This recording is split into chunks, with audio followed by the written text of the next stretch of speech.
Hello दोस्तों, कैसे हैं आप सब। उम्मीद है आप सब अच्छे होंगे। तो लास्ट वीडियो में हम लोगों ने एपोप्लास्ट सिम्प्लास्ट के बारे में बात किया था।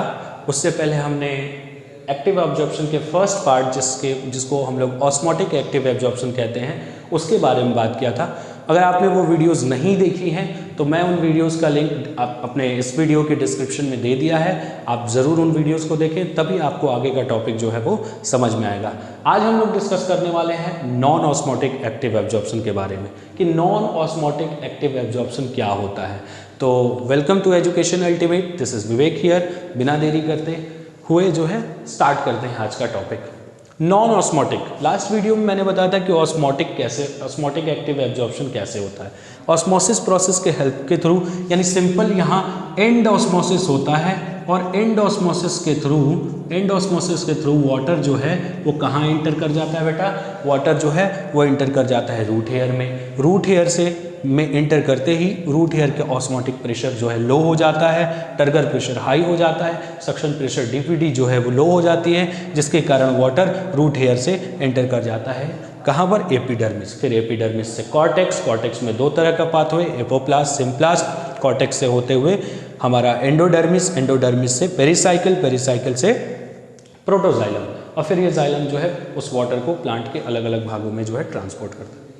अब बात करते हैं दूसरा, नॉन ऑस्मोटिक एक्टिव एब्जॉर्प्शन। अच्छा, आपने पूछा था कि सर एक्टिव एब्जॉर्प्शन में एनर्जी का एक्सपेंडिचर होता है, क्या होता है, एनर्जी का एक्सपेंडिचर होता है। आपने तो कहीं बताया ही नहीं एनर्जी का एक्सपेंडिचर कैसे होता है। हमने ऑस्मोटिक पूरा का पूरा ऑस्मोटिक एक्टिव एब्जॉर्प्शन पढ़ लिया, उसमें ऑस्मोसिस के थ्रू वाटर का क्या हो रहा है, ट्रांसपोर्टेशन हो रहा है, वाटर का एब्जॉर्प्शन हो रहा है, लेकिन एनर्जी तो कहीं दिखी नहीं।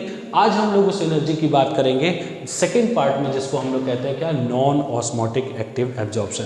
नॉन ऑस्मोटिक एक्टिव एब्जॉर्प्शन में होता क्या है फ्रेंड्स, जो भी रूट के सेल्स है, आप कह लो रूट के सेल्स छोड़ दो, कोई भी प्लांट के जितने भी सेल्स हैं वो सारे के सारे प्लांट सेल्स रेस्पिरेशन करते हैं, और रेस्पिरेशन के थ्रू वो सेल्स जिस एनर्जी को बनाते हैं उसी एनर्जी की हेल्प से क्या होता है बेटा, उसी एनर्जी के हेल्प से वाटर को एब्जॉर्ब किया जाता है। इस कारण से इस तरह के एब्जॉर्प्शन को हम लोग क्या कहते हैं, नॉन ऑस्मोटिक एब्जॉर्प्शन कहते हैं। इसमें होता क्या है, पहले तो सिंपल सी बात है, मैंने बताया था कि ये एब्जॉर्प्शन उस प्लांट्स में होते हैं जहाँ पे ट्रांसपिरेशन रेट जो है वो बहुत कम होता है। ट्रांसपिरेशन रेट कम होता है, ट्रांसपिरेशन का दर बहुत ही कम होता है, जिसके कारण वाटर लॉस ज़्यादा नहीं हो रहा है। अब जब प्लांट में जब वाटर लॉस ज़्यादा हो ही नहीं रहा है, यानी प्लांट में वाटर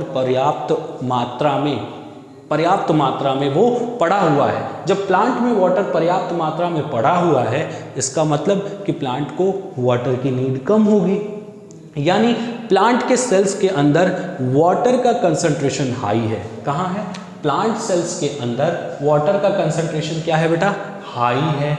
और सॉइल में भी वाटर है, कहाँ है, सॉइल में भी क्या है, वाटर है, वाटर का कंसंट्रेशन हाई है, यानी यहाँ ज़्यादा है, यहाँ भी ज़्यादा है। या मान लेते हैं कि सॉइल के पास मान लो कम है, लेकिन सेल को जितनी ज़रूरत है उतना सेल के पास, प्लांट के पास वाटर प्रेजेंट है। तब अब ये वाटर कैसे मूवमेंट करेगा, अब ये वाटर होता क्या है कि हमने सिंपल पढ़ा, डिफ्यूजन में पढ़ा, ऑस्मोसिस में पढ़ा कि movement of water molecule from higher concentration to lower concentration, higher से लोअर में मूवमेंट करेगा सेमी परमिएबल मेम्ब्रेन के थ्रू, तो उसको ऑस्मोसिस बोलेंगे। इसी ऑस्मोटिक प्रेशर के थ्रू क्या हो रहा है, वाटर का एब्जॉर्प्शन हो रहा है। लेकिन यहाँ पर तो ऐसा कोई सीन नहीं है, वाटर पर्याप्त अमाउंट में बना हुआ है। अब यहाँ लोअर से हायर हमको मूवमेंट कराना है। सॉइल में अमाउंट का वाटर क्या हो गया, लो हो गया। प्लांट में अमाउंट का वाटर पर्याप्त मात्रा में बना हुआ है। क्यों, क्योंकि इस प्लांट में जो है ट्रांसपिरेशन रेट बहुत कम है। ट्रांसपिरेशन रेट कम है तो वाटर का एब्जॉर्प्शन जो है वो भी कम है, क्योंकि प्लांट में वाटर इनफ अमाउंट में पर्याप्त है। अब वाटर इनफ अमाउंट में पर्याप्त है और सॉइल में जो है वाटर का कंसंट्रेशन लो है। अब यहाँ पर होगा क्या, वाटर जो है अपने लो कंसंट्रेशन से अपने हाई कंसंट्रेशन की तरफ मूवमेंट करेगा। वाटर लो कंसंट्रेशन से हाई कंसंट्रेशन की तरफ मूवमेंट करेगा, यानी कंसंट्रेशन ग्रेडियंट के उल्टा ये मूवमेंट होगा।